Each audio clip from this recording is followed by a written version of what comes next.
The pain grows, anything goes. Devil is a lie, looking for the prize. That's eternal life, and bringing the things in my mind. I'm talking real peace of mind. That's something money can't buy.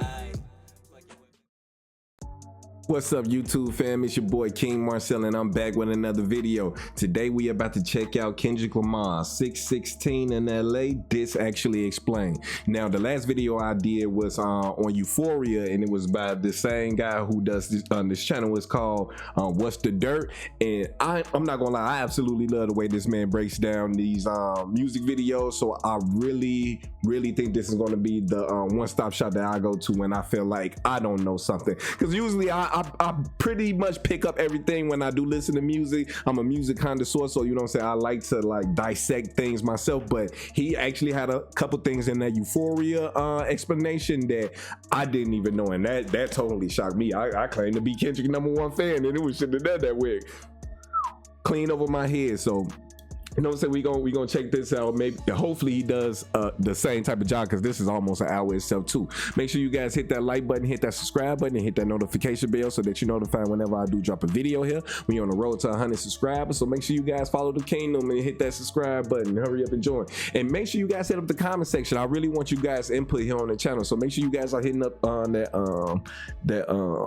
comment section. But without further ado, let's get into this video. I've been eagerly chipping away at the breakdowns for all the recent diss tracks that we got, and today we're looking at 616 in LA. Now, if you haven't watched my other breakdowns on these records, please make sure to do that, as it should offer some good insight into where we're at in the beef up to this point. Yeah. And I promised my nephew I'd do this, so huge shout out to Marty.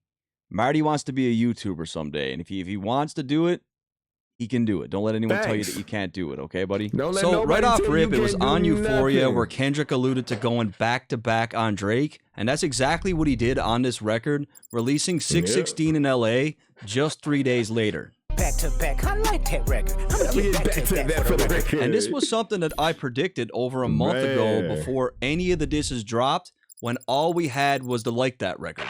I think Kendrick's gonna use Drake's own angle against him, and he'll probably even reference back-to-back while he does it. So before we even begin, we had to take a... crazy, because I was just talking shit back when this shit first started, but I had literally told my fiance, man, I think Kendrick just going, if I was Kendrick, I would keep dissing his ass back to back to back to back, more than back to back, you know what I'm saying, like Drake did back in the day against Meek Mill. I would have kept coming against this man over and over and over again until he understood that fucking with me was not the thing to do. Like, for real, every single chance I got to drop, I would have had 10 songs already locked and loaded and ready for this nigga for if he had pulled this card. But man, he did that shit. Let me say, I got 10 more tracks. I got 10 tracks on you, boy. That nigga, man. Close look at the title of the track, as there's several meanings. First and foremost, the one that will jump out to any Drake fan is Kendrick's usage of the timestamp format. Drake is synonymous with timestamp titles, and it's on these records where he gets super busy with the pen. Whenever someone tries to tell me that Drake can't rap, I'll always tell him, check out one of those records, then tell me that he can't rap. So this was a very strategic and petty angle. I just don't get how... I just don't get how we know he has ghostwriters and we giving him credit for anything that he puts out, G. I really don't understand that. He has to now prove that if he wants us to believe that he wrote all of this shit and that this all his, because that's something that I'm gonna probably do on the channel too, is look up all the timestamps and see if there's other writers on it. Somebody and let me know down in the comment section. Are there writers on there? Because if it is, that means he had his ghost writers help him. Like, can we stop this madness? He's not writing this shit by himself, man. Kendrick, as he attempts to taint Drake's long-running series. Even since this track dropped, we've seen multiple people claim that Kendrick's version of the timestamp was way better than any of Drake's, and this very well could have been Kendrick's goal. And let's be realistic, Drake still has by far the best timestamp records. Like, he still lays claim to that. Now, as far as the other meanings behind this title, there are several theories bouncing around, but I'm going to give you guys the most significant meaning and truly break down why that is. It was on June 16th, 2011 that Kendrick met Drake for the very first time. In a XXL magazine, Kendrick described the meeting saying, "I did a show in Toronto on June 16th, my first show in Toronto. I think it was the same night we were going back to the hotel and he hit my phone. I guess he got the word that I was in town. He was there for the night working on the album and he said he wanted to meet up. We met up, chilled out, and got the vibe." That's what now Kendrick's, what's the name of that song? It's the song that's on Take Care. The song that's on Take Care with Kendrick Lamar, I believe it was the interlude. Kendrick was talking about that experience. That's why I instantly knew the 616 was talking about when they met each other, because that was what was on Take Care. That's what he talked about. And it was like a full circle moment. Remember, the Buried Alive track that Kendrick did for Drake was Buried based Alive, on this was moment when they crazy. first met. On Buried Alive, Kendrick reflects on this meeting with Drake, mentioning how Drake introduced him to the glitz and glamour of celebrity life. Kendrick described being picked up in a Maybach by Drake and states that Drake brought him to a fancy place to eat where he talked to Kendrick about women and the industry. However, on the track, Kendrick truly struggles with the idea of becoming famous as he's afraid it will change him for the worse, but he also realizes that this type of lifestyle comes with the territory. Now, what's extremely critical to point out is how Kendrick ends off the track. The reason why the highlight was when he said you belong to the people when you outside. So he clearly says that's money. what he said. Now, who is he? Who's he talking about? So dig a shovel full of money, full of power, full of pussy, full of fame, and bury yourself alive. Then I died. What most people fail to realize is that these last few lines is not Kendrick speaking to himself, but Drake having a conversation with Kendrick. And this is the part that's really important. When asked by XXL to explain the meaning of why the track ended like this, Kendrick said the following. At the end of the verse, that's him in the conversation. Him telling me that you must accept this lifestyle and it's up to you how far you're going to go with it or how much you're going to let in. And what brings, I hope he talks about it, but in the first part of the song, he talks about how he's envious of him and how he low-key feels like he's better than him. He felt like that he was better than Drake, but yeah, Drake had all of these things. He was in his ego. He was prideful. He was like, why the fuck do he have all these things? Not realizing those things mean nothing when it comes to your people and trying to be something better than these materialistic things. And you want to be something that people can look up to. And not necessarily as an idol, but as someone who is trying to lead a good example here on earth while they're here. Not trying to be prideful and boast themselves up and take all the credit for things, but to show that there is another way than the path that us so-called black people have been going down all these years. That's what he was talking about in this song. I then acknowledge what he's saying when I say, "Then I died," which leaves it hanging on the audience trying to figure out where I would go with it. Will I let it taint me or destroy me? Or will I know how to deal with it? So, I mean, it's on this night, June 16th, where Drake is giving Kendrick a pep talk about fame, the industry, how to deal with it. This Buried Alive interlude is important because Drake gives Kendrick a choice.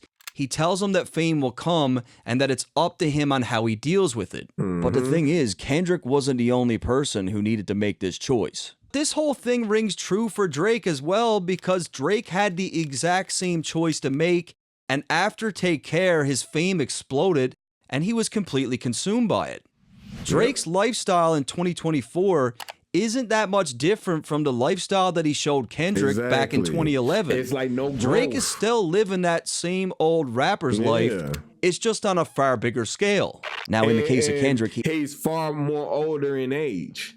See, a lot of the shit that he's been doing now, you know what I'm saying? People looked over because, hey, he was a teenager. He was in his early 20s when he first came around. This nigga is 36 now, still doing the same shit, trying to go around fucking everybody bitch and acting like a little ass boy that's in high school. These excuses don't hold up no more, my good sir. It don't matter how many accents and how often you get your body done, nigga. You is a grown ass man that sets yourself around nothing but younglings and people to suck the culture dry. And it's weird. And when I was talking about young list, I wasn't even talking about the girls thing. I'm talking about like new talent. You always coming around the new talent, sucking their style, sucking their lane from up under their feet. And you're doing it around age girl. It's like, bro, you wild. Ended off the record, making us wonder which way he'd go with it. And today, we now know what choice he made. Yeah. Unlike Drake, Kendrick did not get buried by the temptations of money, power, pussy, and fame. Mm-hmm. Both artists took an entirely different route, and the Buried Alive interlude is important because it acts as a full circle moment. By Kendrick using the date June 16th in the title, Drake knows exactly what he's referring to, and bringing this up 13 years later is extremely powerful. Kendrick proved to have the strength to resist the temptations that Drake warned him about, and Drake himself was weak and couldn't do the same. Now, I gotta say, Drake flips this narrative really well on Family Matters, but that one's coming up next. So when we get a track like Euphoria, all these years later, the shit that he's saying to Drake is all the more impactful. Yeah. I'm allergic to the lame shit, only you like being famous. Fans might take lines like this one lightly, but it holds a lot of depth because Kendrick knows that when he first met Drake, Drake had plans of keeping a level head, as that's what their conversation was about. This is only further confirmed in the Double XL interview when he talks about Drake and the concept of the Buried Alive track. I felt like he was in a space now where vanity's everywhere, and he had his hands on every bit of it, and he's trying to escape that. But what's clear today is Drake lost this fight. I mean, he didn't escape it at all. It's a 2004 Acura TSX. It's a nice first car for like a teenager, I guess, as opposed to a Mercedes or BMW. I think that's pretentious, personally.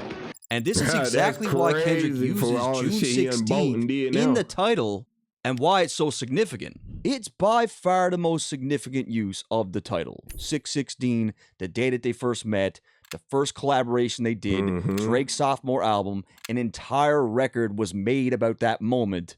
Now we're 13 years later, and it's coming up again. Exactly. And like I said, Drake knew exactly what he was doing with this title, because just days after 616 in LA dropped, Drake posted a Buried Alive Part 2 parody song where he mocks Kendrick and flips the narrative again. Exactly, and that's how you know that Kendrick was low-key getting under his skin. When I heard that interlude, I'm like, oh, so you know what the 616 is about. You know he's saying certain shit in these songs that damn only you would pick up, or you know what I'm saying, a super fan would pick up. But again, Kendrick wasn't talking to us during these diss tracks. We were just here for, you know what I'm saying, we was listening. They were all to Drake. They were all addressing, not even Aubrey. You feel we gonna call him Aubrey. They was all to address Aubrey and the mask that he wears, that's Drake. So it was a lot of things that unless you were a super fan and understand a lot of this stuff that's going on behind the scenes, that you're not going to understand that Drake, that means that he was targeting Drake's subconsciously. Like he was living rent-free in this man's mind for this whole little battle. Because it's even deeper things that Kendrick knows that he could say, but it's all of the people are ready to hear it or not. But the shit can go way further. And Drake know that, damn, he knew all this shit. He damn near do know that other shit. Because why wouldn't he? He in the industry too. Pine box. That's how you felt in 2011 while we wasting time. Dreams come true, Crody. This is where you die. Let's fucking go. Come on, hit the like button. However, 616 in LA could possibly be in reference to allegations of Drake being involved with younger women. As you guys know, Drake goes by the 6 God, and 16-year-old girls for him might just be prime real estate. That is the allegations. Now, this is only further supported when we look at a young woman by the name of Bella Harris. Bella is an LA-based model who even at the age of 13 stood at a height of 5'10", and she skipped the teen division of modeling and moved directly up to the women's division. Why? So get this, at the age of 13, this child is being like categorized and showcased as a full-grown woman. That shit is not okay. When I was about 13, I was really tall. I was like 5'9", and everyone's like, oh my God, how old are you? I'm 12 and 13. And back in 2018, and that shows you like the creepiness that goes on in the industry. It's a lot of wild ass shit that is going on in the industry. Because in what world is that okay? Just if she's going to be a model, just have a model. But I don't feel like any little girl should be a fucking model. Why the fuck it's grown as it's not kids that's buying things for girls. It's men who's buying swimsuits and shit for kids and shit. It's men. So why the fuck are you parading around little girls for that? I've never understood that when you go into Target or some shit and you see these pictures of these kids in fucking underwear and shit, it's like, what the fuck is going on? Who kid is that? Who kid is that? It's like it gives validity to the shit that what's his name? What's his damn name? Orlando Brown. The things that Orlando Brown had been saying about the people on those commercials are people who are really kidnapped. Because who the fuck be these people? Kids, they be letting them in these movies kiss up and hug up on. We just like let so much shit just go under the rug, man. The internet went crazy as Drake was spotted Think with about a that shit was 13. Look at this shit. This a little ass girl. But a 13-year-old was damn near modeling seductive ass women clothing on the runway in front of an audience full of men. In magazines. Well, motherfuckers, the shit just wild. She was born when? Born April. She was born April 20th. 18-year-old Bella taking pictures that resemble that of a happy couple. This shit feels like teenage fever. However, Drake has ties with Bella that dates back to 2016, and given Kendrick's angle throughout this beef, I think this is what he's talking about. Yeah. This is a picture of Drake and Bella at Rihanna's Anti-World Tour. As you can see, the date of this photo is May 5th, 2016. And when we look at Rihanna's tour history, she was indeed in LA for that date. Then when we look at the fact that Bella had literally just turned 16, just 1 month before this photo was taken, it's all the more compelling. 616 in LA, Drake the Six God was indeed with a 16-year-old girl in LA. And I mean, Kendrick said he had 5 more diss tracks in stock. And I believe him. I think he was about to get far deeper into this shit, had this thing kept going. Furthermore, Kendrick dropped the record at 6:16 a.m. Pacific Standard Time, which is 6:16 in LA. Then we got the fact that June 16th is Tupac's birthday, and considering that we've seen a few references to Pac in this beef already, this one seems to make sense. It's crazy that shit goes full circle like that. Next, June 16th is Father's Day, and we have seen a slew of references with respect to Drake and being a shitty dad. Prepare for takeoff. Damn, it's crazy how all those things line up together coincidentally. These things don't be coincidences, man.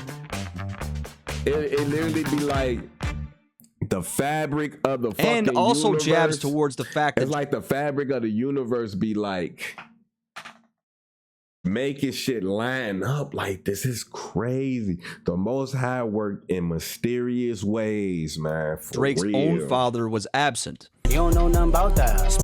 And of course, Drake also executive produced the hit show Euphoria, and the first episode of that show aired on June 16th. And that's as far as I'm going to go with the title. There's a lot of theories out there, but these are the ones that make sense to me. With all that said, let's move on to the artwork, which is simply a cropped out version of the artwork that we would see on Meet the Grams, where Kendrick allegedly had an inside mole collecting Drake's personal items and feeding him information. And this whole thing with the artwork and these items, like this turned into this really grew legs after. It turned into this whole other conversation. So we've got the title, we've got the artwork, now let's move to the beat selection. First and foremost, the track is co-produced by Jack Antonoff, who is a pop producer most known for his work with Taylor Swift. This is likely a troll on Drake's previous claims on Taylor Made, where he insinuated that Taylor Swift had all this power over Kendrick. Now, what I feel Kendrick is really trying to drive home here by using this producer is that just like the culture of hip-hop, even high-level people within the industry itself do not like Drake and are more than happy to help bring him down. I think Kendrick's just leaning into it. Like, yeah, I am friends with Taylor, and she's co-signing this diss. She doesn't like you. Her producer doesn't like you. Nobody likes you. Like, this is a tailor-made diss for you. The instrumental samples Al Green's song What a Wonderful Thing Love Is, and Drake's Uncle Teeny Hodges is credited as playing guitar on that record. However, what makes it even more impressive is the fact that Kendrick sampled Teddy Pendergrass on Euphoria, and now he's sampling Al Green, and they both had an album together called Back to Back Hits, feeding even more into Kendrick's claims that he was going back to back on Drake. And people say that Kendrick fans are reaching all the time, but this is clearly thought out. I mean, for real. These records were very, very well planned. With all that said, we can now finally get into the lyrics of the song. That he went to that extent with it, like, for real. Actually, I'm just kidding. No lyrics yet, because did you hear that noise? Like, what in the fuck is that? Yeah, people were claiming that this sound was from the V12 liposuction machine, which was something that Kendrick referenced on Euphoria. But when you really listen to that machine in action, it doesn't sound like this at all.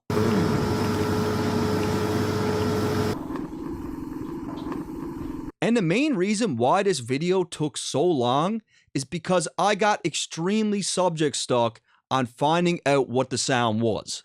First, I thought that it could be a money counter. I thought maybe it's a lie detector test. Then I was thinking it was one of those old 16 mil projectors. Then I was thinking maybe it could be a life support machine.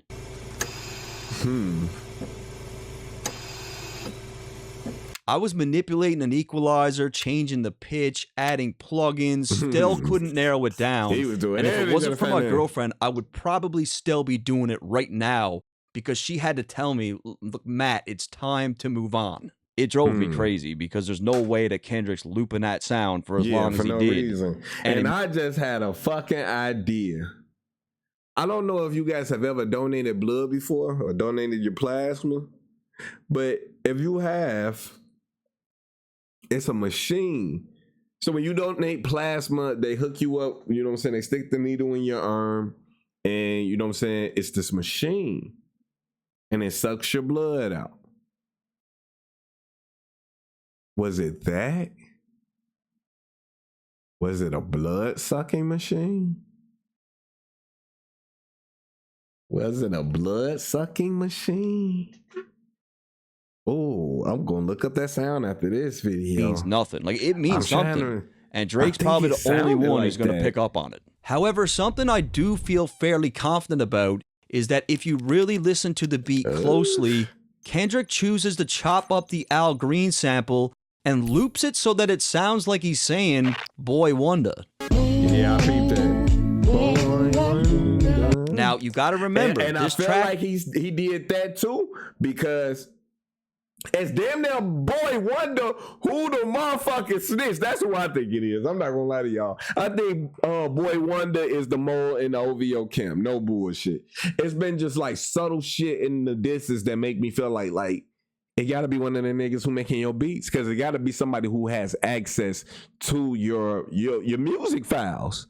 And I know all these niggas ain't got that access, so it gotta be in between 40 and Boy Wonder. That's why he put that shit in there, looping that shit. Boy Wonder. Sample, and loops it so that it sounds like he's saying Boy Wonder. Now, you gotta remember, this track is in response to the Push-Ups record, where Drake sampled the drop from Who Kid. And as we know now, this drop turned out to have a hidden message that flew over all of our heads, as Drake will later announce that Kendrick's child might not be his. Right. And for that reason, I feel like it's on this track where Kendrick is using one of Drake's close producers to also send some sort of message. By using this little sample, I feel like in this whole thing, in that whole song, he's talking from the perspective of Drake and basically trying to tell Drake to think about who you think the mole is. And all while he's telling him to think of who the mole is, the beat is saying Boy Wonder. the whole time this nigga is rapping on the beat and saying Boy Wonder over and over again. Nigga, it's Boy Wonder. I don't think that's too much of a reach. Kendrick is trying to get inside Drake's head to cast doubt on who the mole could be in his camp. Drake commonly refers to himself as the boy, and in this case, I think Kendrick is asking Drake to think. Kendrick got the boy wondering, like, I wonder who's leaking all my info. I wonder who's the mole. Like, boy, I wonder who's doing all this shit. It's that double entendre in there to make him like question, like, is he saying that, or is he just telling me to wonder who it is? Is that what he doing? Or is this nigga really telling me, hey, Boy Wonder is your motherfucking mole, nigga? He said it's somebody close to him. So right off rip, Kendrick references Drake's track Survival. Now, Survival came at a time when Drake was fresh off his loss from Pusha T, and he was still heavily beefing with Pusha and Kanye at this time. As you guys remember, Drake allegedly had a career-ending red button diss for Pusha and Kanye, but he held it back, and it's on the Survival track where he appears to make mention to wanting to drop it. I was about to, man, I thought about it. It's unsettling to talk about it. So Drake leaves a blank in this record, and it's up to the listener to interpret what this could mean. But the way that I see it, he was either talking about putting a hit on Pusha and Kanye, or he just really wanted to drop that track, but it was so scathing that it was unsettling for him to even think about where he was about to go with it. Simply because it crossed the line of music. Okay. Either way. Yeah, it crossed the line of music. I feel like, see, Drake, he couldn't win in that battle. He couldn't win. I don't get no fuck what he said. He couldn't win because, nigga, they dropped the mic on your ass, nigga. What it really was that Drake was putting money on niggas' head. I don't know if you got, I hope he talk about it, but Pusha T got money on his head up in Canada. He said himself in one of them interviews that he can't go to Toronto like that no more because there's money on his motherfucking head. So I feel like that's what it was. That's why it went further past just music. Because if it was music, he could have just dropped the motherfucking song. But it wasn't about that. It was about he put money on that nigga head, and it's then there's still money on his head. And that little smart remark that he put at the end of the first diss that he dropped against Kendrick. At the end when he said, you did. I think that nigga was saying, I'm putting money on your motherfucking head, the common denominator in this case with respect to Kendrick is the fact that Drake is now saying the exact same thing to him. Again, Drake is making claims that he has some lethal secret, threatening to drop it.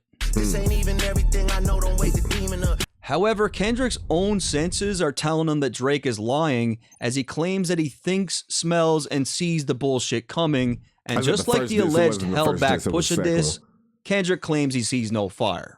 I feel like he's saying, you were bullshitting then, now you're trying to pull the same stunt again. Yeah. You're full of it. Off-white Sunseeker had the marina. Fuck a phantom, I like to buy yachts when I get the fever. So right away here, any seasoned Drake fan will tell you that when it comes to timestamp records, Kendrick is clearly matching Drake's subject matter stylistically. Is there more to life than going on trips to Dubai? Yachts on the 4th of July, G5 soaring the skies. Roll big body, wide body, Calabasas road winder, sun shining, wax tires. But here's the thing, I don't think Kendrick's rapping from his own perspective here at all. I think he's rapping as if he were Drake. Yeah, 13 years ago, Kendrick ended off the Buried Alive verse speaking in the perspective of Drake, and I feel he's now circling back to do that again. Off-white Sunseeker had the marina. Fuck a phantom, I like to buy yachts when I get the fever. So, rapping in the perspective of Drake, he says off-white Sunseeker. Now, this would be in reference to one of Drake's close friends, Virgil, who not only had the designer brand Off-White, but also, during a 2022 Louis Vuitton fashion show, the background music for that show was an album by Tyler, the Creator, called Sunseeker.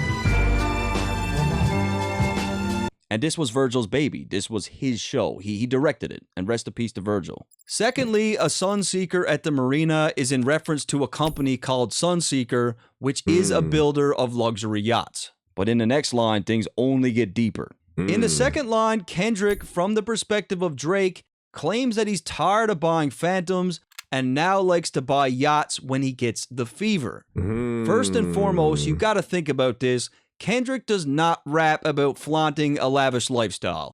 He doesn't own a yacht. He's not one for buying yachts. This is just so far outside of the subject matter in his music and what he represents, and that is because he is rapping as if he were Drake. I don't believe that this first chunk of the verse is from Kendrick's perspective at all. A Phantom is a model of car from Rolls-Royce that Drake not only owns multiple variations of, but he's mentioned the Phantom in at least 10 different tracks over the years, maybe even more. Now I'm in the Rolls with illuminated angel. He All my looked up Rolls every Royces got time. a different body. Facts.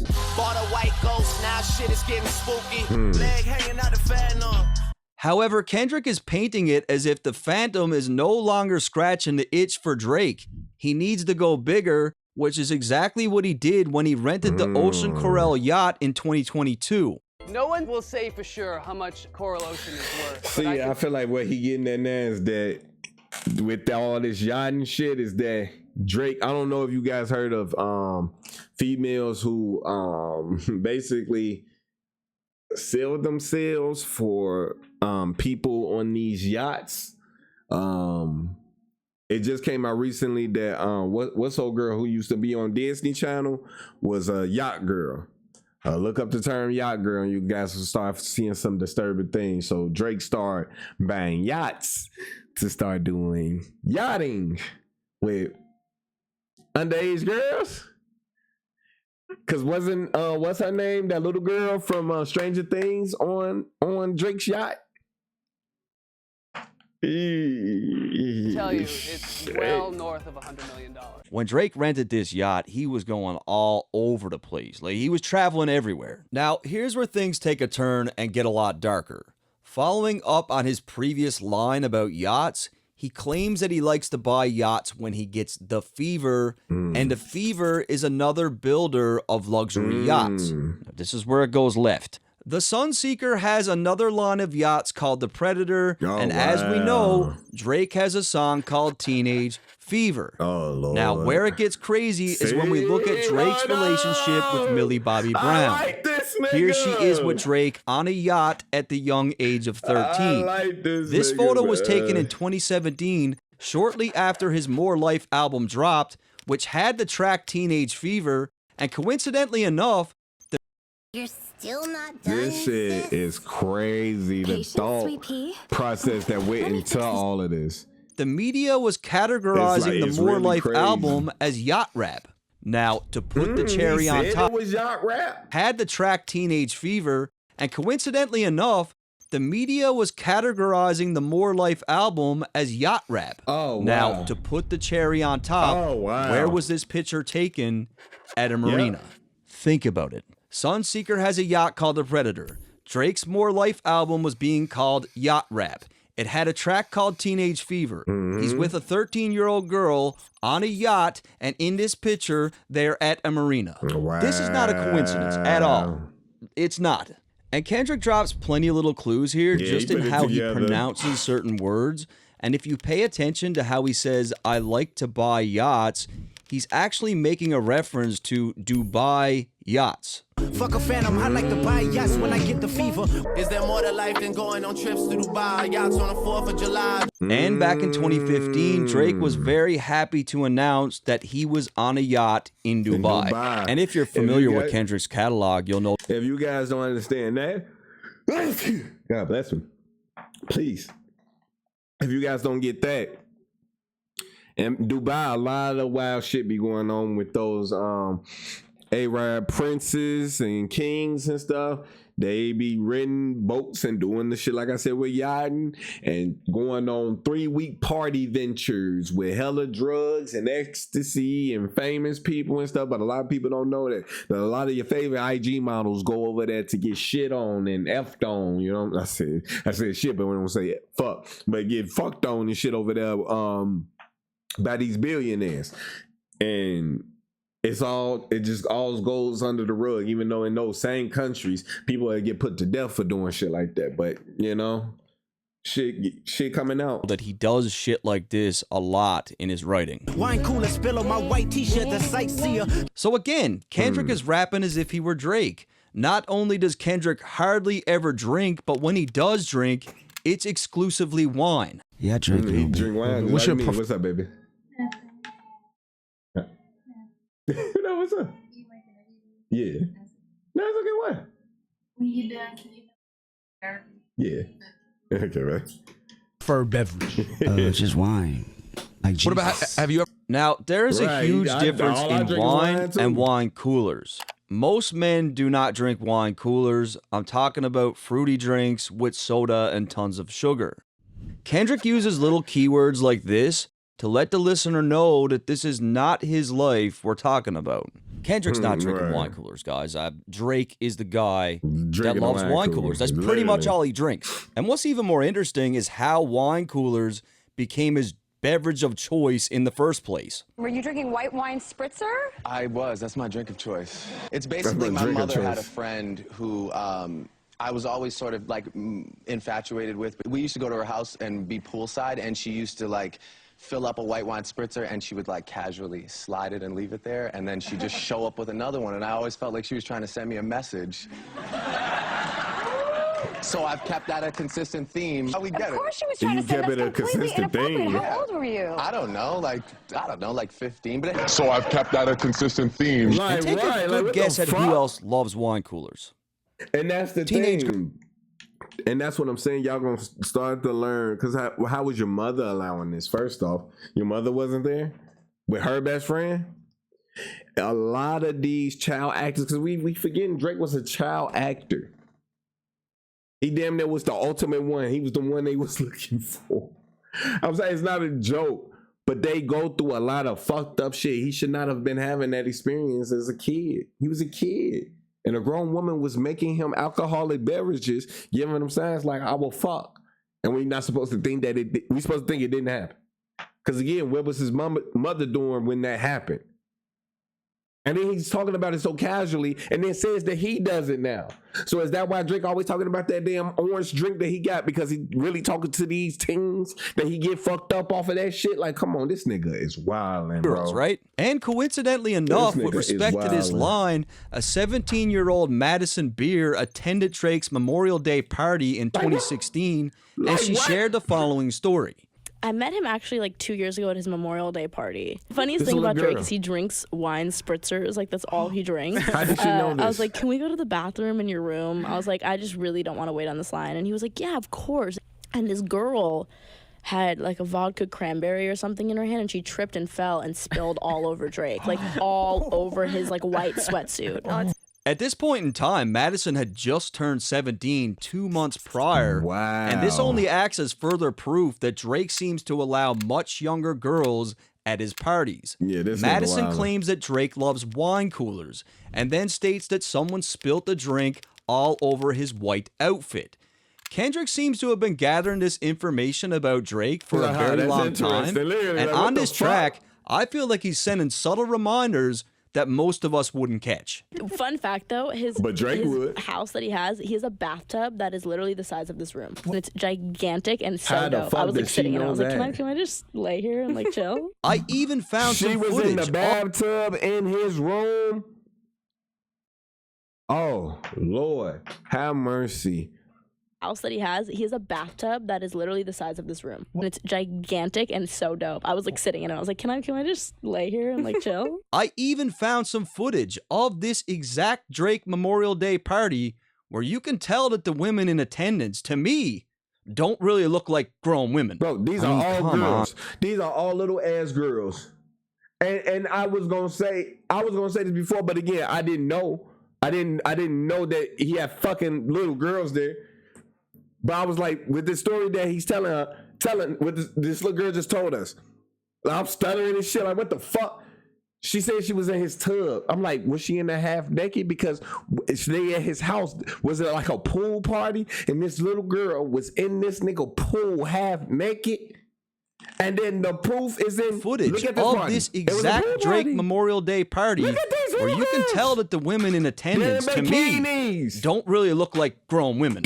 I mean, come on, guys. Like, I'm a fair man, but like, I'm not even assuming here. Like, these are clearly teenagers, right? Yeah. And when he talks about wine coolers, he's talking about shit like this. Following up on the previous line, Kendrick writes for Drake by calling himself a sightseer, which is exactly what Drake was doing in 2022 when he rented that $50 million yacht. Here he is in St. Bart's at a New Year's Eve yacht party, and what we can easily conclude about this party is that teenage girls were definitely in attendance because there's clear evidence of this happening. I got back from St. Bart's on Monday. Basically, it was an after party that we got invited to. It was on the Vava. So many cool people there.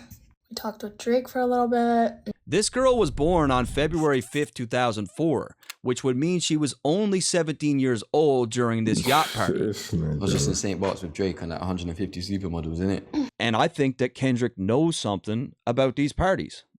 I do. Trifecta, money, morals, and culture. That's my age of consent is what? St. Bart's with Drake on that 150 supermodels, innit? And I think that the minimum age of consent in France is 15. So France is full of freaky ass niggas. Okay. Kendrick knows something about these parties. That's good to know. I do. Trifecta, money, morals, and culture. That's my leisure. In the second line, Kendrick says trifecta, money, morals, and culture, that's my leisure. And again, this has nothing to do with Kendrick as he continues to rap as Drake here. Hey, first off, the definition of a trifecta pertains to gambling on horses, where to win, you need to guess the 3 winning horses in order.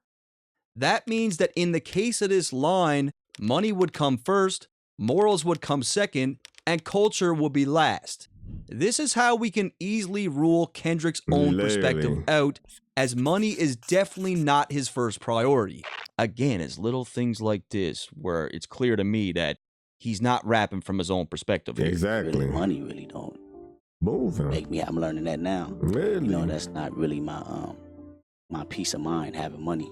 In the case of the line as it pertains to Drake, money is seemingly at the forefront of everything that he does. He's willing to put aside morals and culture to get it. This explains why morals and culture come in second and third place within the trifecta. At the end of the day, those two things will never really matter for Drake, as money will always dictate his every move regardless. So, I mean, when we look at a trifecta, by definition, like what it means, the line makes literally no sense pertaining to Kendrick. My visa, passport tatted, I show up in a visa. Once again, I'm not sure how this would ever pertain to Kendrick, as he never raps about shit like this, and there's no documented proof that he has ever been to Ibiza. Not only that, Ibiza is known as the party capital of Europe, which doesn't really seem to be a place that fits into his lifestyle. When we look at how Kendrick structured and set up this first verse, it only makes sense from Drake's perspective, as he was in Ibiza on that exact same yacht. And Drake has referenced Ibiza in his music many, many times. Grab Aliza, bring her to Ibiza. Ibiza, so what? She took dick in Ibiza. We went to Ibiza. And this whole infatuation with Ibiza, for Drake, this is new. He never talked about it before in his music. It's only these recent years where he's been bringing it up a lot. It's almost like Ibiza has become Drake's new favorite hub.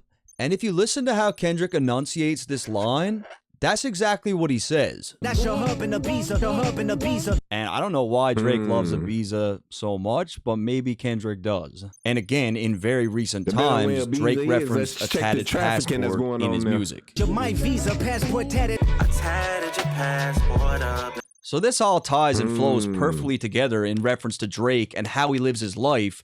And given the fact that Kendrick rapped from Drake's perspective on Buried Alive, and this track is called 616 in LA, which was the date that they first met and the concept of that record, Kendrick is doing the same here. And the concept of the Buried Alive track is just as important for Family Matters, which we are doing next. Luke Cali's dwellings in Brooklyn just to book me some pizza. Kendrick continues to replicate the subject matter that Drake showcases on these timestamp records. If you heard Drake say a line like this straight from his mouth, you wouldn't second guess it, as it fits perfectly into the style of his pen. Eating like I'm seated at Swiss Soto and Yoso's. Catering is from Giorgio Bardi, Robin's favorite. He nailed it. It is bang on how Drake raps on these tracks. Bang on. Luke Cali's dwellings in Brooklyn just to book me some pizza. It's just the way he enunciates shit is very cryptic. Like, he doesn't even say pizza. He says pizza. Just to book me some pizza. And book me some pizza is weird too. Like, there's shit in here that... Nigga, that's just, when you rapping, that's how you... When you rapping, and let's say a word, you know what I'm saying, it doesn't necessarily complete the rhythm of the bar that you trying to, you know what I'm saying, spit. You gonna tweak the pronunciation of it. That's all that is, bro. That's all that is. That's not too much deep when he said it, but that's some nigga shit. You feel me? That's some nigga shit. We twist things. We twist words. We use slang. We make words mean other things. We draw out words. You know what I'm saying? We change the meaning of words to fit what we want it to mean, because words is just a construct that can be changed. And it's like, I don't think other coaches really understand that's why niggas do it. They always so quick to say that we ghetto and that we like, I don't know, that we just don't, like, people always try to make it seem like we dumb when we like literally are innovators. We push things forward. Like, the fuck? Drake is only gonna get. And on Euphoria, remember, Kendrick said that he hates the way that Drake sneak disses people. I hate the way that you sneak this. If I catch flight, it's gonna be direct. And what Kendrick means by that is Drake will diss someone and only his intended target will pick up on it. Yep. And due to the fact that Kendrick is mirroring his style and writing from Drake's perspective on a timestamp titled record, this first verse is riddled with shots at Drake that only he understands. Exactly. And that's why the beginning of this record doesn't even sound like a diss, because he's writing in the style from his of Drake. There's no perspective. clear shots to us, but he's dissing Drake the way that Drake disses. Exactly. And because the way that he sneak disses. And that's what I was saying before. During this whole thing, it's been subliminals. A lot of people think that this has just been straightforward. A lot of it is subliminal, because it's subliminal on, nigga, you know I know this. You know I know this. Like he said in the beginning of the track, that machine. What is that machine if it's not the V12 machine? Is it from sucking blood? Is that machine that sucks blood like plasma? Why would Drake have something like that? What was in them bags that day when the Mole released that video footage of him in the Mark Hotel? Was it a drug deal? But what type of drug was it? Or was it adrenochrome? Is Drake dealing in adrenochrome? Drake has been at this pizzeria in Brooklyn before. This is just another clue that Kendrick has given us that he's writing this verse from Drake's perspective. God, my confession is yours. And now we get to the point where I feel Kendrick does indeed switch perspectives back to himself, as it's at this moment where he starts to sing. Yeah. And when you think about Drake's timestamp records, he doesn't really sing on those tracks at all. God, my confession is yours. Yeah. Now, I saw that people tried to paint this line as if Kendrick was conflicted on whether or not he should go to war with Drake. No, but honestly, that was not that. Kendrick has wanted this battle with Drake for a very long time. But who am I if I don't go to war? I don't think he's conflicted about the war itself, Not at all. but he knows where he's about to go with this thing, and he's more or less confessing to God before he even puts his plan into action. Exactly. Kendrick like, knows. I might sin. He's saying, I might sin getting this man up out of here. The way I'm finna turn people against him, the way I'm finna tell his business, the way I'm finna, you know what I'm saying? I'm finna potentially sin in your eyes. But I'm supposed to be the #1 guy in hip hop, and these things are expected from me to keep pushing this thing forward the way that it's supposed to be pushed forward. So he's asking for forgiveness before he even steps out onto the battlefield. That's what that is. He's about to go on attack, likely committing multiple sins, which will need forgiveness from God. If you pay attention to the way he delivers these lyrics, he's deliberately singing in a very ugly, offbeat, non-sonically pleasing way.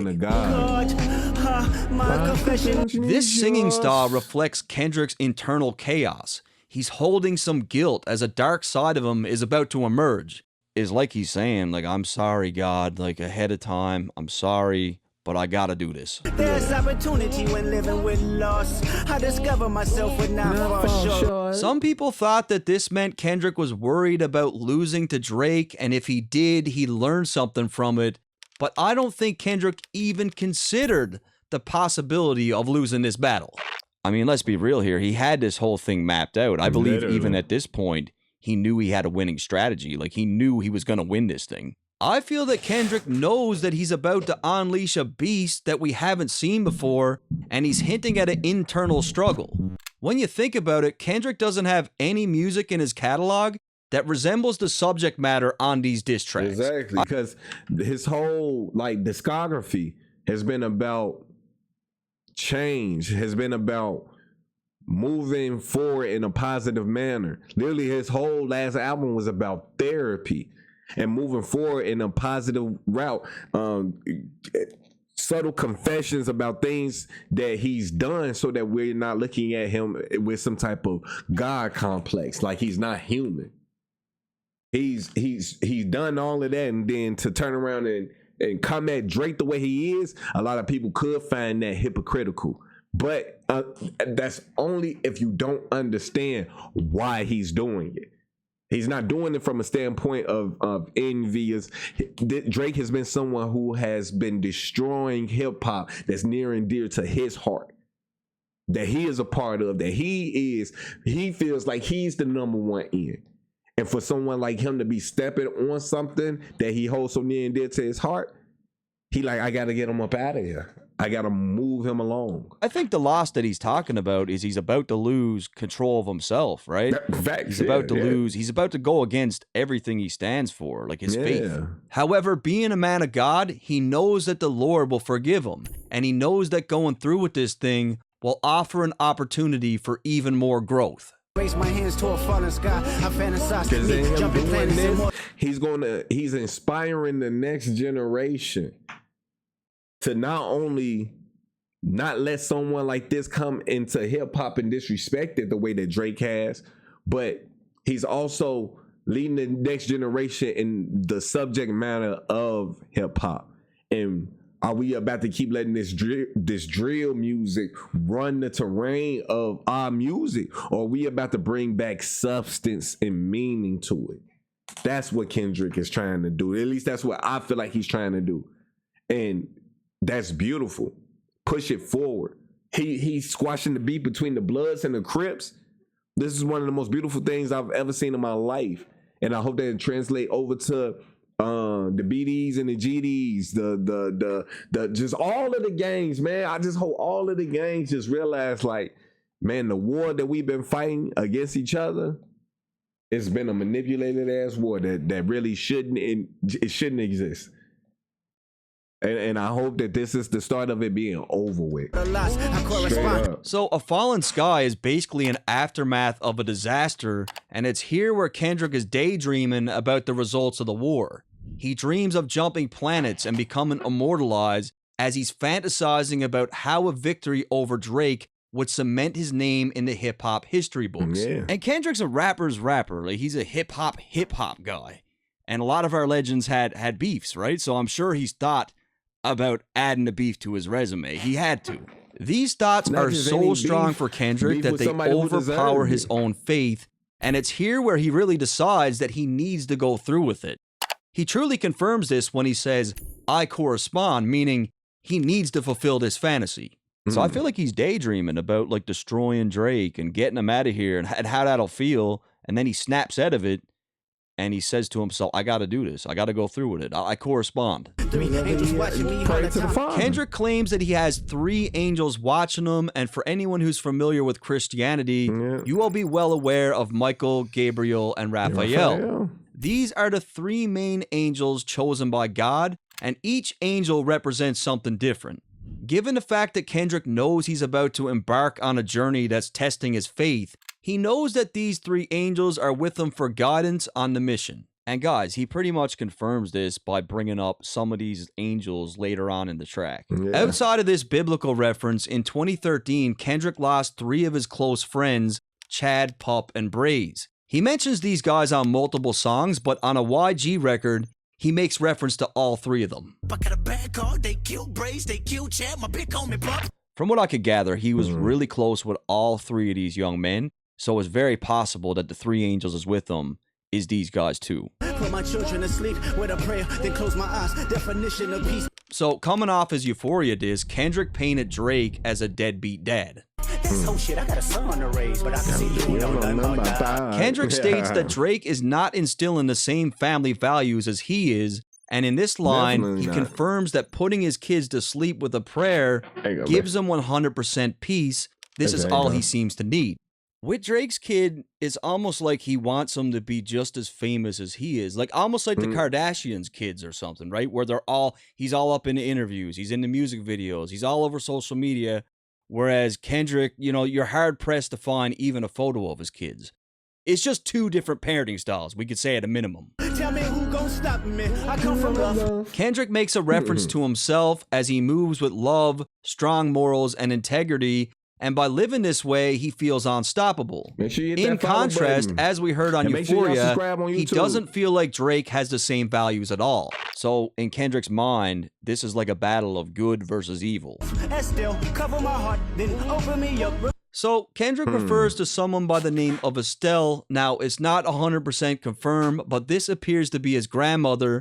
And when claiming that she covers his heart, he's alluding to her offering him protection. Yeah. And I really tried to confirm. Because that's like with that other song when he was saying his grandma died and she was the only one praying for him, so he don't feel like nobody else is praying for him. You know what I'm saying? Because she passed. I pray for all my niggas. All right, and Kendrick one of them, man. You feel me? You feel who me? She is in relation to Kendrick. Like I went through his family man. tree, or I tried to. Very private. Like Drake's family tree, you can trace back to the 1800s, but Kendrick's is on lock and key. Like there's nothing there. But when it comes to Estelle, he's mentioned her before. Yeah. He's mentioned her in a couple of different songs. And who wouldn't mention their grandma, you know what I'm saying? Who wouldn't put their grandma, you know what I'm saying? If she, Welcome to the especially if she Waverhood. had a lot to do with your upbringing. You know what I'm saying? How could you not? Hip hop has been something that has been used to honor the ancestors. You know what I'm saying? We honor our ancestors when we be spinning our bars, man. And he just be ringing true to that. Like in almost every song, he shouts out the dead. You know what I'm saying? And I like that Baby King be keeping on that trend and doing that too, because that's what you're supposed to do, man. Coast Contra, they do the same thing. They've been the only ones I seen next to Kendrick that do it in almost every song. You gotta shout out the ancestors, man. Like we in Wakanda in this bitch. You feel me? You gotta shout out the ancestors.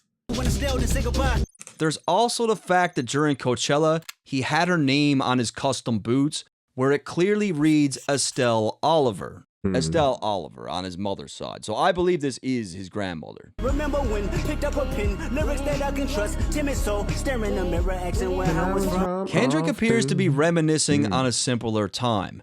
When he first picked up the pen, he didn't have much to prove, but it also seems like he didn't have a lot of confidence. It suggested in the previous line that Estelle helped open him up, possibly helping him come out of his shell. And by all accounts, he was a very shy child, which really isn't that uncommon for these artsy type of kids. Like, they tend to be more withdrawn, right? And Kendrick himself once shared a story of just how shy he was. There was a math question that I knew the answer to, but I was too scared to say it. And then this little chick said the answer, and it was the right answer, my answer. That bothers me still to this day, being scared of failure. And from his past lyrics, we know that his grandmother had a huge impact on the entire family. It's crazy. I had a similar story like that when I was in grade school. I used to be a class clown, even though I was always smart. Math and science always came super easy to me for some reason, but you know what I'm saying, it wasn't cool to be smart in school and stuff like that. So I was the class clown. I would always crack jokes, this and that, so a lot of people just assumed that I was stupid. And I remember it was when we was learning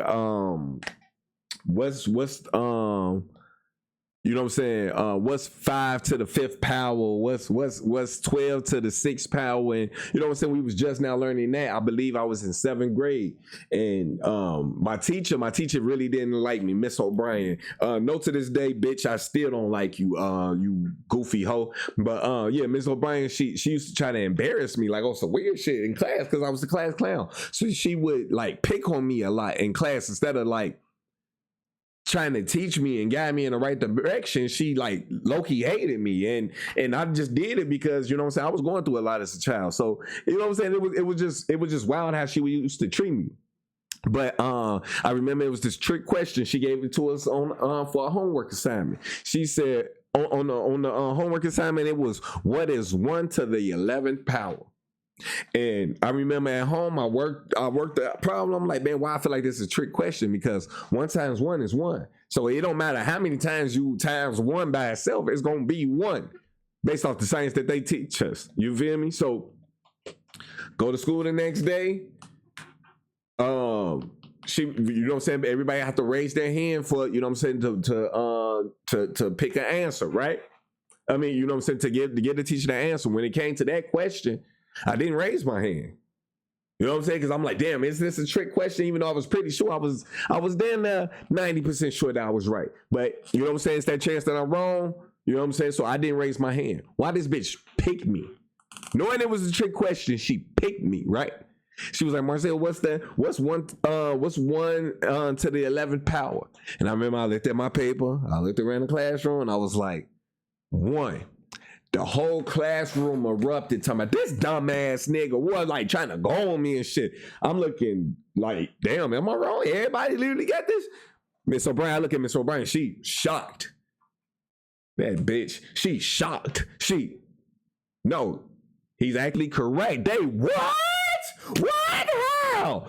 How did you come up with that? 1 times anything, 1 times itself is 1. And doesn't matter how many times you do it, it's 1. And I remember the smartest girl in my classroom was the biggest bitch to me. She was like, she even got it wrong. She was just in total disbelief of that shit. She literally could not believe that shit happened. But yeah, it's just crazy. I went through the same thing, but I believed in myself in that circumstances. But look at the past. This man is so much further along than me. So, you know what I'm saying? These experiences do matter a lot when you're a kid. He even said that all those Grammys that he won, when he won all those in a row, he said those are all at her house. My 7 trophies is at my granny's in heaven's arms. And he did say when she passed away, he was heartbroken. Grandma said I get some Jordans for my grades. That's my baby. When she died, my heart broke 100 ways. So when he was younger, it seems clear that this woman had a huge impact on his life. I know this type of power has gone cost, but I live in circadian rhythms of a shooting star. Kendrick recognizes that he's asking a lot from the Lord while on this journey. Earlier in the verse, we heard him dream about becoming immortalized. He understands that the type of power that God has blessed him with comes with a cost. And to me, this first part of the verse here has a lot of references to God and religion. And in terms of Christianity, a shooting star means that God is with you. He's guiding you. Now, as far as the circadian rhythm line, let's look at this piece by piece.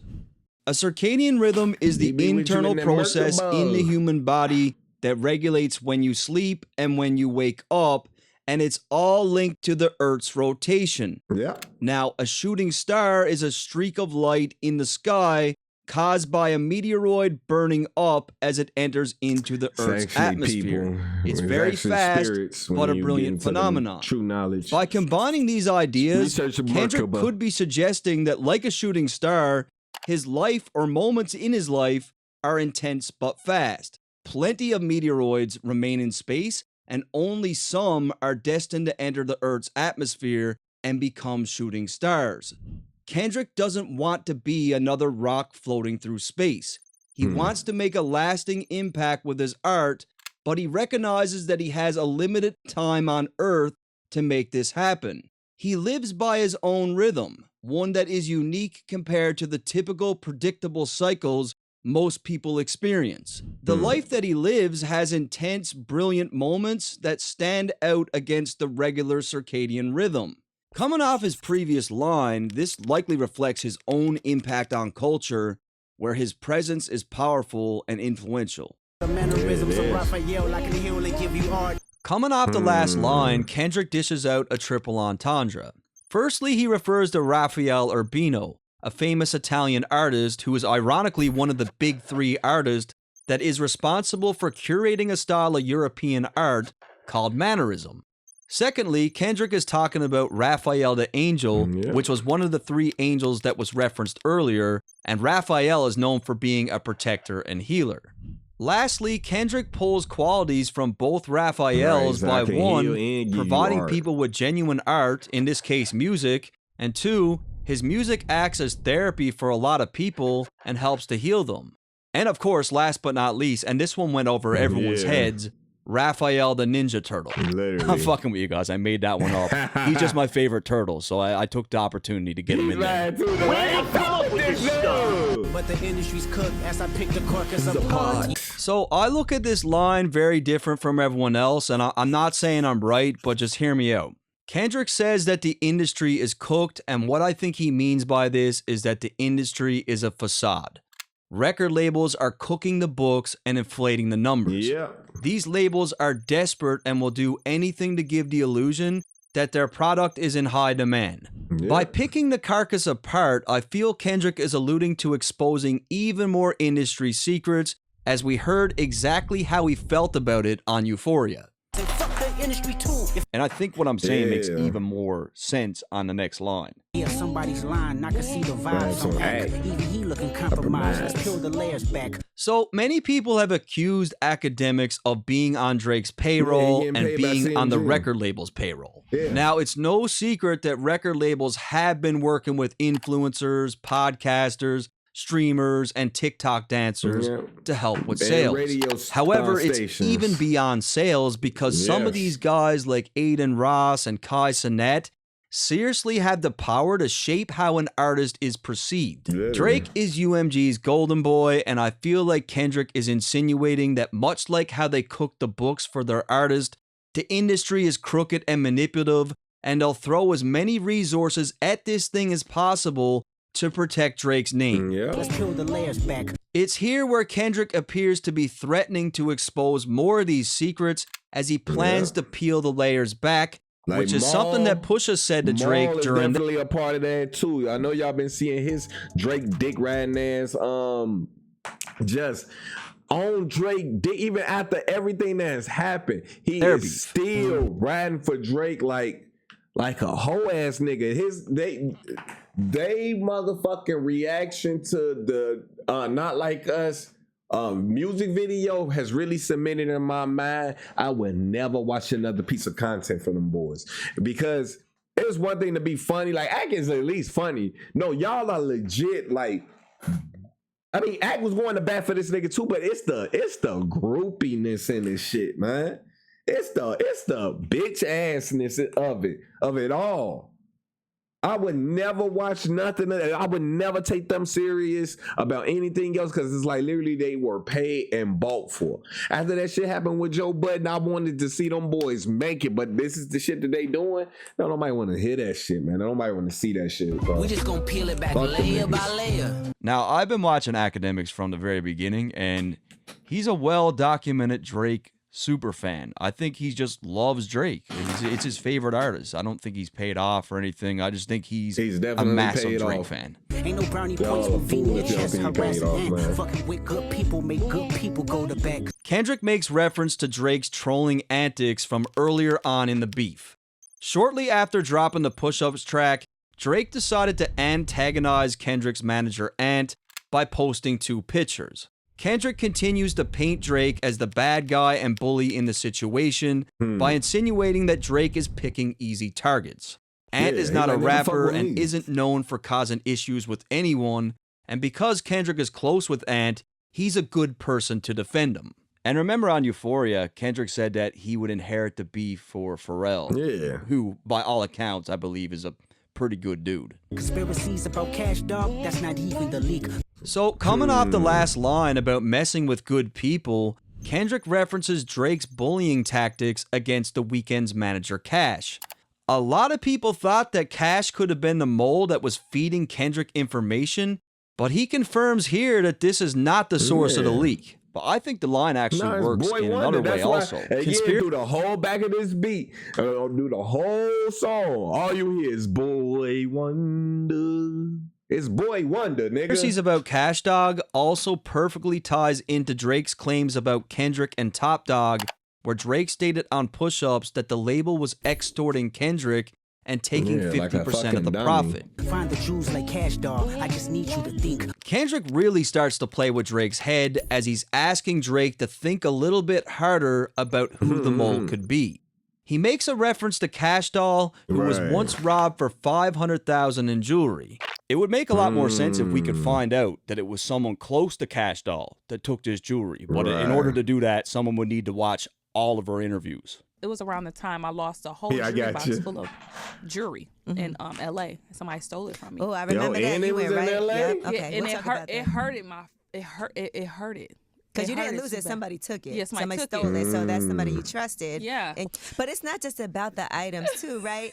It's also about the people that you have around you, because that's also a warning call. So Kendrick has clearly been paying attention, and the fact that it was someone inner circle that had a hand in taking his jewelry, this line just gained even more depth. Find the jewels like Cash Dog. I just need you to think. Tough line, man. You gotta say, it is. Now, I don't want to feed too much into this Ebony Prince character from Twitter. Like, the buzz for waiting. is fucking Get a quote at lemonade.com. Struggling with moderate to severe Crohn's disease or ulcerative colitis? Talk to your doctor about #1 prescribed it's beautiful. But it's beautiful that we still got somebody who takes hip hop this serious. Like, for real, it's a blessing. It's a total blessing that this man is out here doing this shit for us. It's definitely interesting given the fact that he posted a bunch of jewelry and proof of receipts of alleged jewelry that Drake purchased. So, I mean, this could very well be in reference to all that. No one can confirm. It's all really weird. Hit the follow button. And subscribe here on YouTube. Kendrick continues to turn up the heat and references his lyrics from Euphoria. Have you ever played? Have you ever? Okay, nigga, let's play. Now he really starts to mess with Drake's head. Have you ever thought that OVO is working for me? Kendrick cleverly attempts to make Drake question all those around him by suggesting that someone close to him is not really on his side. Yeah, Boy Wonder. I hate bullies. You must be a terrible person. Everyone inside your team is whispering that you deserve it. So pretty self-explanatory. Kendrick continues to paint. How is that just being gone over there in the back of the track the whole time, especially on this part? Boy Wonder. It's Boy Wonder. It's the nigga who close to you. It has to be somebody who has access to Drake's music. It has to be one of his producers, and I don't think it's 40. I don't think it's 40. It's Boy Wonder. Drake is the bad guy and implies that even his own team are preying on his downfall, claiming that he deserves everything that's coming. Can't Tussy slide about it. This one is just gonna resurface. Kendrick references Drake's #1 smash, Tussy Slide. This was a track that had everyone dancing during the summer of 2020, which is something that Drake is really good at doing. Left foot up, right foot slide. Now, Tussy Slide conveniently dropped just 3 months after a video surfaced of Drake, where he's kissing a 17-year-old girl on stage. Yeah. Freaky ass nigga. The clip took the internet by storm as Drake already had a past that raised a lot of eyebrows. Yeah. And it was just 5 months before that where Drake paid $350K to a SA case, which was something that Kendrick referenced on Euphoria. Have you ever paid $500,000 like to an open case? These were big stories at the time. Like, a lot of people talked about this shit. It was not a good look for Drake, so he drops this massive hit. And of course, that helps deaden the noise, right? However, when it comes to this beef, Kendrick seems to be saying that even if Drake pumps out another big hit, the damage that he's about to inflict in this war will never be forgotten. No matter what Drake says or does, he's not going to get away from what Kendrick's about to do. And that's the thing. It's a lot of people who've been arguing the fact that, no, this ain't the end of Drake's career. I hear a lot of reactors saying that. I hear a lot of How the fuck is somebody supposed to come back from a fucking pedophile allegation and we all are seeing the evidence of it? And y'all saying, oh no, are we about to let this be the next R. Kelly and let this shit get pushed down another 10 years and then he end up getting arrested 10 years from now? Or are we just going to realize it now and put an end to this shit now? Because I don't want it to be another R. Kelly. I don't want Drake to get away with this right now and then later on he end up getting arrested for this bullshit. I want it to happen now. I don't want anybody else to become a victim of this nigga. Like, what we talking about? I can see if there's no evidence and Kendrick was just talking. We have been saying this shit about this nigga. But Kendrick is saying it's even more. And I guarantee you it's that this nigga Drake be eating people.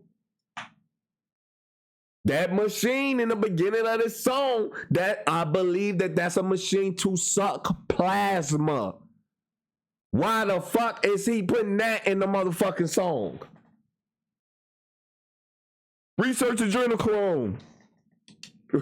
Research adrenochrome. I mean, this is probably true. Not Like Us was a #1 record. Look what he was saying on there. Like Drake couldn't even get away from the ghostwriter shit. Like this new stuff's pretty heavy. Like it's gonna be hard to shake. It was fun. He ain't shaking that money shit. In the streets, then lost money because they came back with no receipts. Kendrick insinuates that Drake is paying people to find dirt on him. Now, Kendrick, who lives a very low-key and private life, claims that Drake wasted his money since there's no dirt to be found.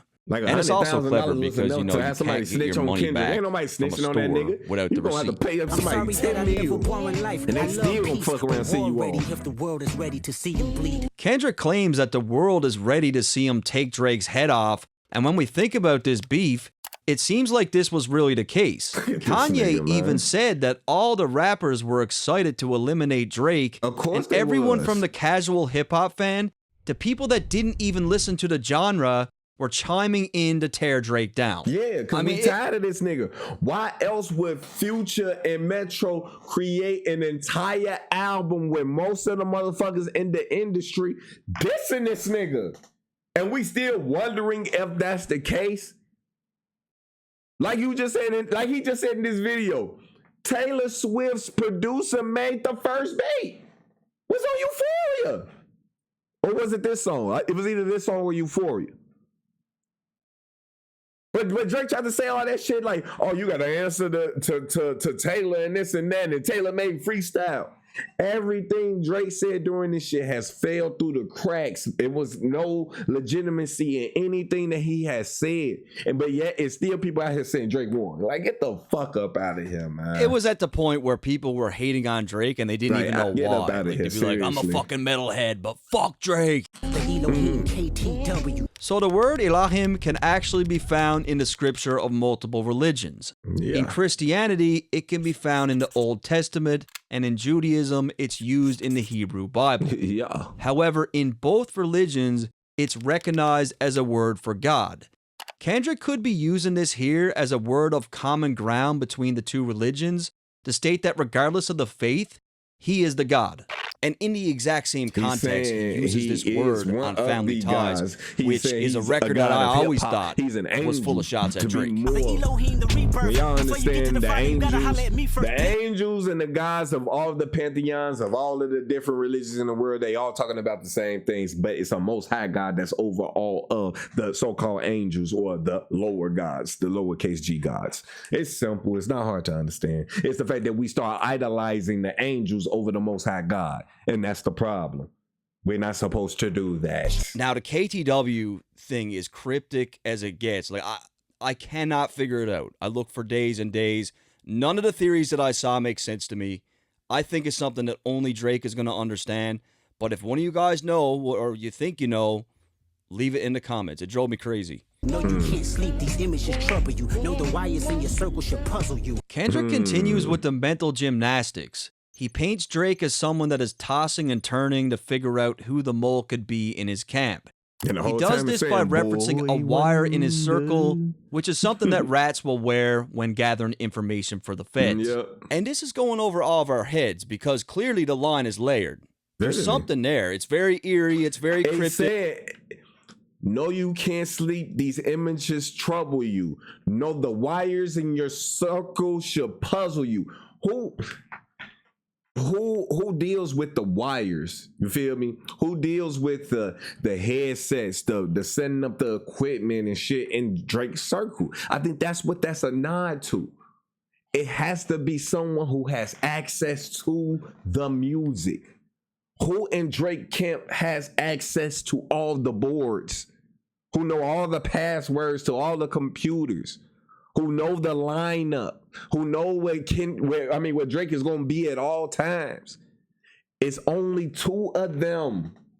Well, we can say three, but we know Chubb. They trying to say it's Chubbs. His security guard is not the one doing this. It has to be someone who is dealing with the music, who is helping make the music.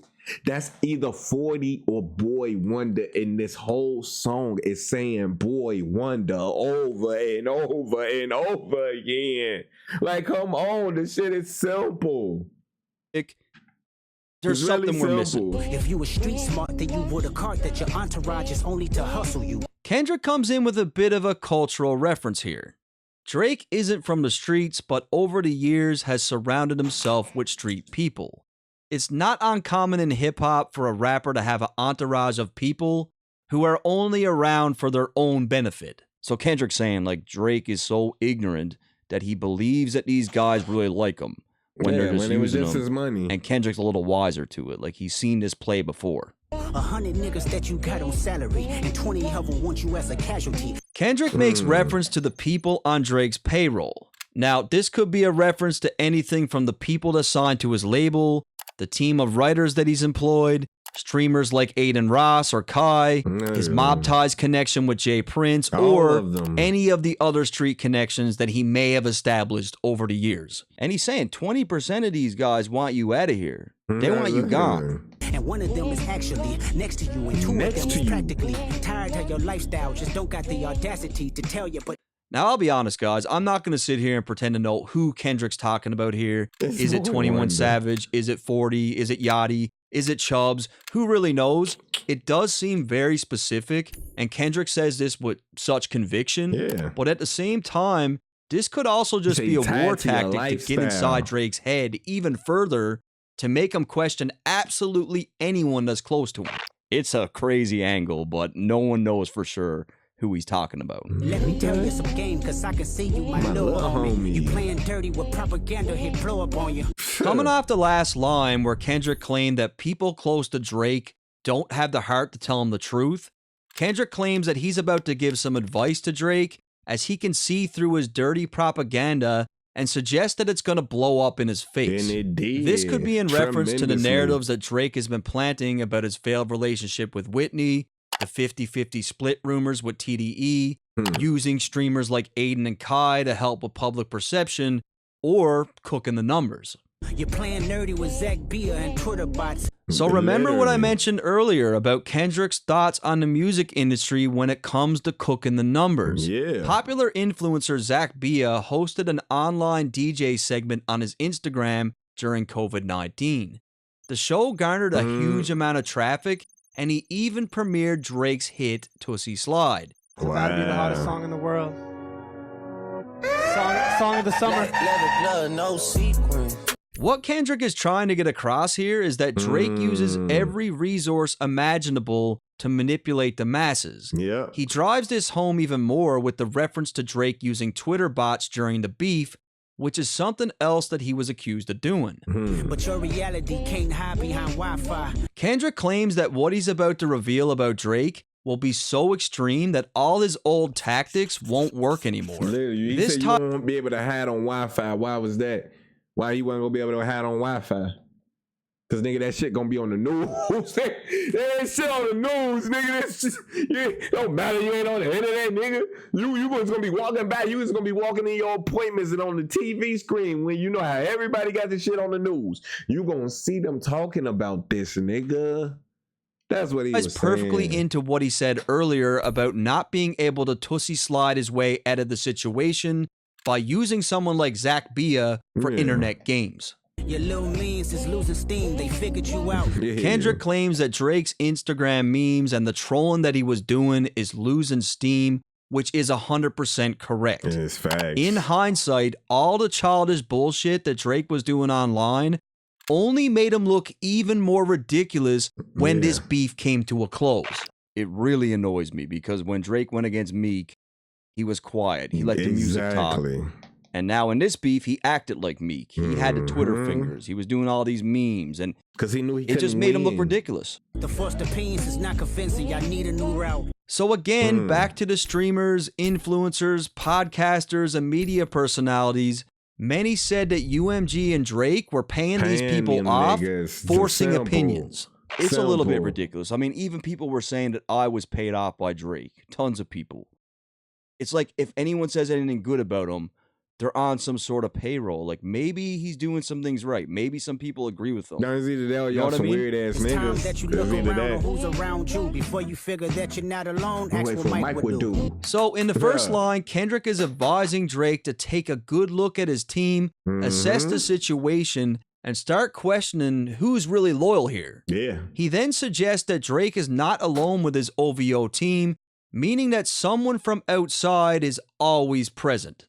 I mean, this whole planting seeds of doubt in Drake's brain about his crew is like a huge angle in the latter part of this record. To end things off, Kendrick tells Drake to think about what Mike would do, which is definitely a reference to Michael Jackson, as he also quotes his song, You're Not Alone. What's even more interesting is the fact that R. Kelly wrote this record for MJ, and we all know about R. Kelly and what he was into. Another MJ flip, and again, this one is fire. Finally, we also got to consider that MJ's personal doctor, someone who he was obviously close with, was proven guilty in court of killing MJ with a cocktail of medications. Yeah, that's so again, Drake needs to be careful of who's around him because they might just be responsible for his downfall. And I got to be honest with you guys, this record was extremely difficult to break down. It is very cryptic. The way that it's written is mind-boggling. I know I missed a lot of shit because I know there's a lot of stuff in here that Drake is only going to get and no one else will. But in saying that, we got Family Matters coming up next, and that's an amazing record, and I feel like it got overshadowed. I feel like a lot of stuff got missed, and I'm really, really excited to break down Family Matters. And that guy, What's the Dirt? I won't be reacting to that one. I watched his, like, Meet the Grams. He's dope. He's dope. Yeah, being on YouTube and like watching like What's the Dirt on, you know, the breakdown. I appreciate the Drake record a little more. That shit was fire. Yeah, he was going to. Yeah.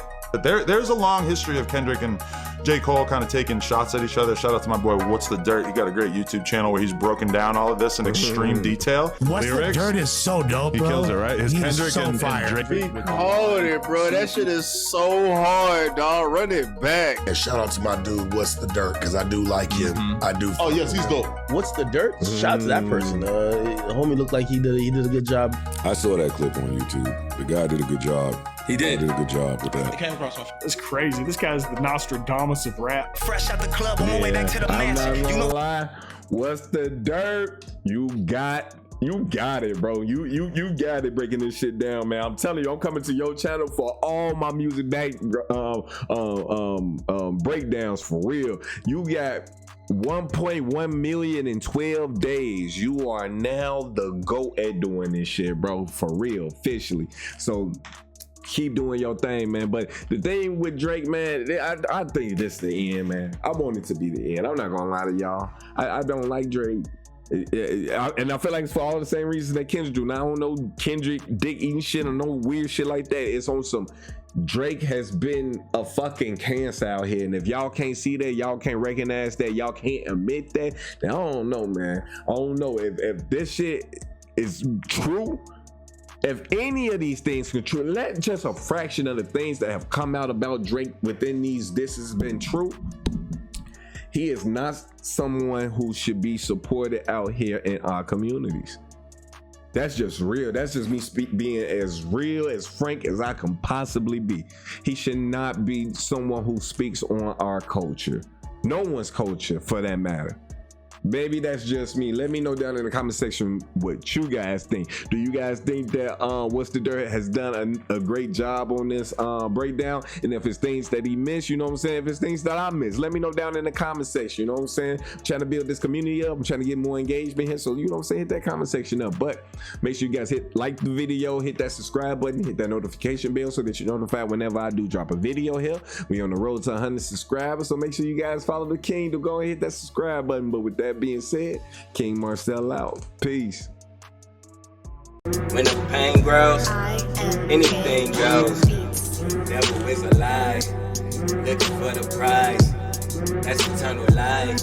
And bringing the things in my mind. I'm talking real peace of mind. That's something money.